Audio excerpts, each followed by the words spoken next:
আমাদের কেন্দ্র ঐতিহ্যবাহী উপজেলার প্রতি বছরের মতো এই বছরেও হচ্ছে বাণিজ্য মেলা। আমি বাড়িতে আছি, সেখানে না গেলে কি হয়? তার সাথে চলেন আপনাদেরকেও আজকে দেখে নিয়ে আসবো আমাদের সেই বাণিজ্য মেলাটা। আর আমি শুধু একা না, আমার সাথে যাচ্ছে আমার বন্ধু সাজন এবং তারিফ, তার সাথে আমি মাসুম ছেঁচড়া ব্লগার। তো চলেন কথা না বাড়িয়ে চলে যাই আমাদের সেই বাণিজ্য মেলার প্লেসে।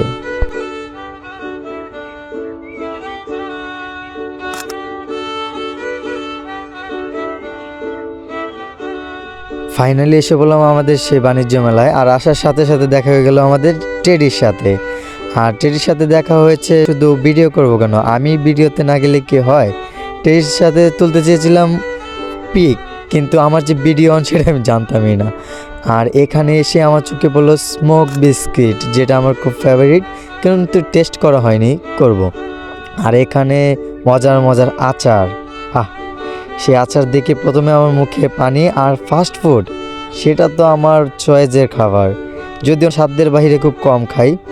আর এখানে স্পেস দেখে পুরাই মনোরম, আমার মন মুগ্ধ হয়ে গেল। কিন্তু এখনও ভালোভাবে জমেনি, আর সবেমাত্র বাণিজ্য মেলাটা শুরু হওয়ার কারণে আস্তে আস্তে মানুষ আসছে। তাই এখনও যারা আসেননি তাদেরকে আমি আন্তরিকভাবে শুভেচ্ছা জানিয়ে স্বাগতও জানাই যে আসেন এবং উপভোগ করেন আমাদের কেন্দ্র উপজেলার ঐতিহ্যবাহী বাণিজ্য মেলা।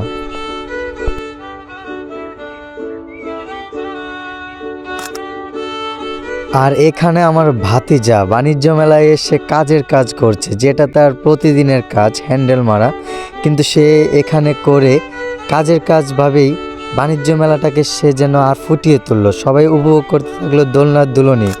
আর ভাতিজা, তোমার এই হ্যান্ডেল মারাটা আজকে কাজের কাজ দেখিয়েছ।